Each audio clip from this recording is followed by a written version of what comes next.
சிறகடிக்க ஆசையில ரோகிணிக்கு இப்பயாவது மனோஜை பத்தி தெரிஞ்சு புத்தி வந்தது. அது வரைக்கும் சந்தோஷம் தாங்க. என்ன நடக்குது அப்படின்னு பாத்தீங்கன்னா, அவங்களோட பையன் கிருஷ்ணன் வந்து ஸ்கூல்ல ரொம்ப இது பண்றான், எல்லாரையும் போட்டு அடிக்கிறான், போய் சொல்றான் அப்படின்னு சொல்லிட்டு கம்ப்ளைண்ட் வந்தது. அதை போய் வான் பண்றதுக்காக ரோகிணி உள்ள போய் கேக்குறாங்க, நீ இப்படிலாம் கிடையாது, பையன் அப்படி நடந்துக்கிறேன், நான் உனக்காக எவ்வளவு கஷ்டப்படுறாங்க, நீ இந்த மாதிரி நடந்துக்கிற, எதுக்கு நீ போய் சொல்ற, யார்கிட்ட இருந்து கத்துக்கணும் அப்படின்னு சொல்லிட்டு கேட்கும்போது, உன்னாலதான் நான் கத்துக்கிறேன், நீ பண்ணா தப்புன்னு சொல்றாங்க, தப்புன்னு சொல்ல மாட்டாங்க, நான் பண்ணா தப்புன்னு சொல்றாங்க, உங்ககிட்ட தான் எல்லாத்தையும் கத்துக்கணும் அப்படின்னு சொல்லிட்டு அவங்களுக்கு ரொம்ப ஷாக் கொடுக்குறான் அந்த பையன். உடனே ரோகிணி வெளியில வந்து அழுகுறாங்க. அவங்க அம்மா வந்து கேக்குறாங்க, ரோகிணி இனிமேலாச்சும் நீ வந்து ஒழுங்கா நடந்துக்கோ, உன்னை பார்த்து தான் எல்லாத்தையும் பண்றான், மனோஜ் வீட்டுல கூட்டு போயிட்டு உன் வாழ்க்கை காப்பாத்துக்காக அவங்க முன்னாடி அவ்வளவு போய் சொல்லி அவ்வளவு இது பண்ண, அதனால தான் அப்படி இருக்கு அப்படின்னு தயவு செஞ்சு கொஞ்சம் உள்ள போறியா அப்படின்னு சொல்லிட்டு அவங்க உள்ள அனுப்பிட்டு ரோகிணி வெளியில உட்காந்து அழுகுறாங்க. அவங்க பையன் நினைச்சு ரொம்ப ஃபீல் பண்றாங்க. என் பையன் சந்தோஷமா இருக்கணும் தான் நான் நினைச்சு நான் எல்லாத்தையும் பண்றேன், என்னோட சந்தோஷத்துக்காக அவனை நான் கெடுக்கிறேன் அப்படின்னு சொல்லிட்டு ரொம்ப ஃபீல் பண்ணிட்டு ஃபைனலா ஒரு டிசிஷன் எடுக்கிறாங்க. என்னன்னு பாத்தீங்கன்னா, இனிமே நம்ம மனோஜ் நமக்கு தேவை கிடையாது, நம்ம பையன் தான் நம்ம முக்கியம், அவனோட வாழ்க்கை தான் நம்ம பார்க்கணும், நம்ம வாழ்க்கை தான் எப்படியாச்சும் அவனோட வாழ்க்கை தான் பார்க்கணும். ஒரு அம்மாவா அவங்க முடிவு எடுக்கிறாங்க. உண்மையா அது ரொம்ப அப்ரிஷியேட் பண்ண விஷயம்.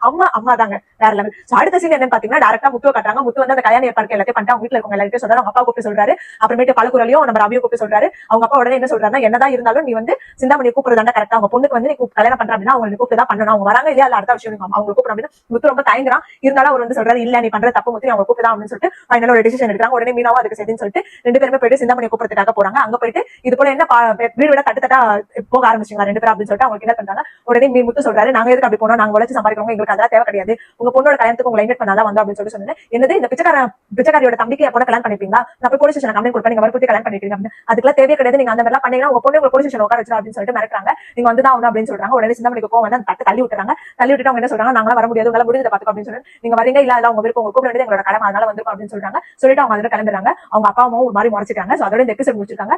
நாளைக்கு என்ன நடக்கும் அப்படின்னு சொல்லிட்டு போட்டிருக்காங்க அப்படின்னு பாத்தீங்கன்னா, மனோஜ் வந்துட்டு அவங்க ஆபீஸ் வந்து ஒரு பொண்ணு பக்கத்துல, அந்த அப்ளைன்ஸ் கம்பெனிக்கு வந்து ஒரு பொண்ணு பக்கத்துல, அந்த பொண்ணோட அவங்க அம்மா வந்து இது போல என் பொண்ணு வந்து உங்களை பத்தி தான் அடிக்கடி பேசிட்டு இருக்கா, நீங்க என் பொண்ணு கல்யாணம் பண்ணிக்க முடியுமா, நீங்க கல்யாணம் பண்ணிக்கிட்டீங்கன்னா என்னோட சொத்து எல்லாத்தையும் உங்க காலடியில கொண்டு வந்து போடுவேன் அப்படின்னு சொல்லிட்டு சொல்றாங்க. மனோஜ் அதுக்கு யோசிக்கிறாரு. அப்படியே முடிச்சிருக்காங்க. மனோஜ் என்ன டெசிஷன் எடுப்பாரு, ரோகிணி எடுத்துக்க டெசிஷன் கரெக்டா இல்லையா அப்படின்றத நீங்க கமெண்ட் செக்ஷன்ல சொல்லுங்க. சோ இந்த மாதிரி ஒரு அப்டேட்ஸ் கண்டிப்பா நம்ம சேனல் மறக்காம சப்ஸ்கிரைப் பண்ணிக்கோங்க.